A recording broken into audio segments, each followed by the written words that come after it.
Hi, and welcome to Season 2 of That's Ruddy Mysterious, a podcast of short tales about true mysteries. What created the Potomsky crater? Who was involved in the 1963 Great Train Robbery? I'm not going to solve those mysteries, but they'll be interesting to learn about. I'm your host, Kelly with an I.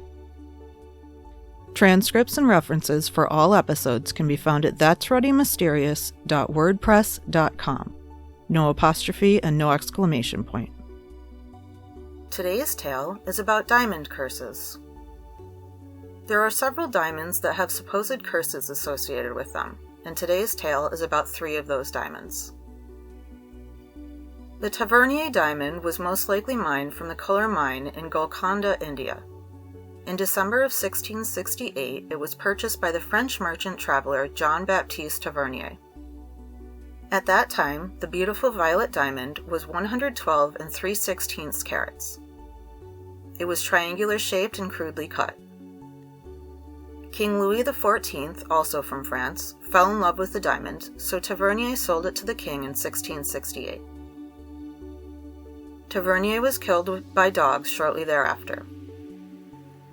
Court jeweler Sieur Pitot recut the diamond for the king, and the result was a 67 1/8 carat blue diamond. At that time, the Tavernier diamond became known as the Blue Diamond of the Crown, or the French Blue. Pitot set the diamond in gold and put it on a neck ribbon. The king wore this necklace for ceremonial events. King Louis XIV died of gangrene after receiving the diamond.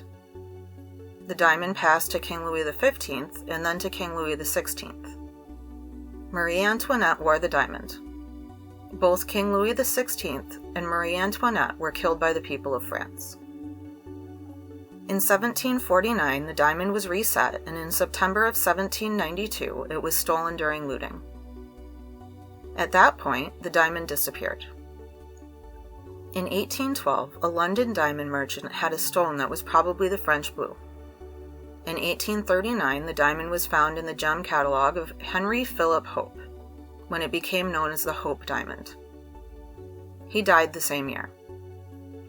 The French Blue passed to Hope's nephew. It then passed through several hands, all plagued by misfortunes, before Harry Winston Incorporated of New York City bought it in 1949.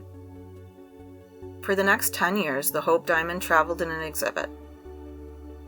On November 10, 1958, the Hope Diamond was donated to the Smithsonian Museum. This is when the curse of the Hope Diamond is said to have ended. Before reaching the Smithsonian, the diamond was blamed for many misfortunes, but the Smithsonian says the curse was only added to the story of the diamond during the 20th century to make the diamond more intriguing. The Black Orlov, also known as the Eye of Brahma diamond, is 67.49 carat black diamond set in a diamond laurel wreath, but it used to be much larger. The story of the Black Orlov began when a Hindu monk is said to have stolen a black 195 carat diamond from the Brahma statue head in Pondicherry in India. Brahma is the Hindu god of creation. The story continues that the monk was murdered soon after this theft. This story isn't realistic. India is not known for having black diamonds. But whether the origin story is true or not, the Black Orlov ended up in the hands of Princess Nadia Vagrine Orlov.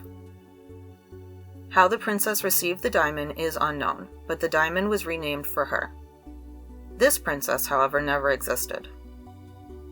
The story continues that the Black Orlov was responsible for the death of this mysterious sham princess when she committed suicide. The diamond is also said to be responsible for the suicide of European diamond dealer J.W. Paris.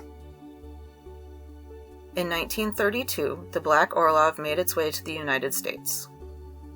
Soon thereafter, the owner of the diamond jumped from a skyscraper on Fifth Avenue in New York City. Or did he? There's no official record of this death.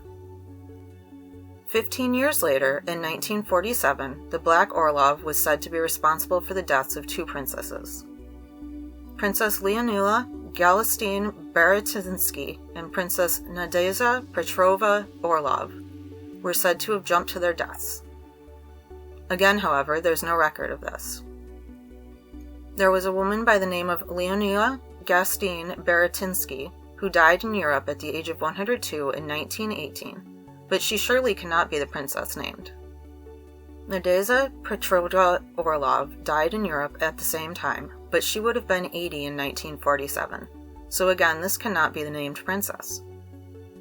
The owner of the Black Orlov in 2006, Denis Petemezes, said he never felt nervous about owning the Black Orlov. The Koh-i-Noor was a 186-carat diamond that is believed to have originated in India's alluvial mines. It's believed that the first reference to the Koh-i-Noor was an ancient text written back in 1306, but it was definitely recognized in a writing from 1526. In 1628, Mughal ruler Shah Jahan commissioned a jewel-encrusted throne. The Koh-i-Noor was one of the diamonds used in the throne. In 1739, Persian ruler Nader Shah took the throne, removed the Koh-i-Noor, and put it in an armband. This is when the curse of the diamond is said to have begun. The curse only affected men. According to the story, he who owns this diamond will own the world, but will also know all its misfortunes. Only God or woman can wear it with impunity. Every prince who has ever owned the Koh-i-Noor has lost either his power or his life shortly thereafter. Many kingdoms are said to have fallen over the 500 years that the diamond changed hands.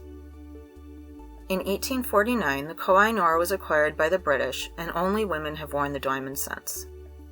The diamond remains in the custody of the British royal family. The Delhi Purple Sapphire was incorrectly identified. It's not actually a sapphire. It's amethyst instead. The Delhi Purple Sapphire is also known as the Gem of Sorrow and is said to be trebly cursed. The Delhi Purple Sapphire doesn't bring death, just misfortune. It was supposedly stolen by a British soldier from the Temple of Indra in Kanpur, India, during the Mutiny of 1857. Upon returning home, the soldier suffered great financial misfortunes, almost bankrupting him. At first, he believes his misfortunes were his own fault, but when his whole family got sick, he began blaming the diamond. His fears were only confirmed when he learned of the suicide of a close friend of his. Edward Heron Allen was a scientist and writer. He was given the amethyst in 1890 and almost immediately began experiencing unfortunate events. He believed it was all because of the stone. Heron Allen lent the amethyst to a friend who immediately began experiencing unlucky things. The stone was given back to Heron Allen, who again began experiencing misfortunes. Fearing for what may happen, Heron Allen hurled the amethyst into the Regent's Canal, and there it stayed for years.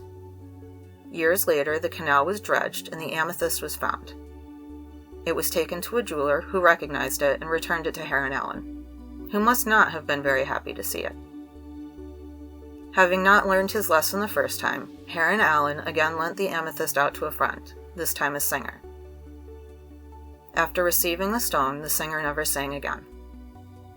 After all of this, Heron Allen was quoted as having said that the stone was accursed and is stained with the blood and the dishonor of everyone who has ever owned it. Heron Allen died in 1944, and the stone was passed on to his daughter, who immediately donated it to the Natural History Museum in London, England. Why do some stones seem to have a curse attached to them? Is it just selective history, or are the stories all made up, or are the diamond curses real? What do you think?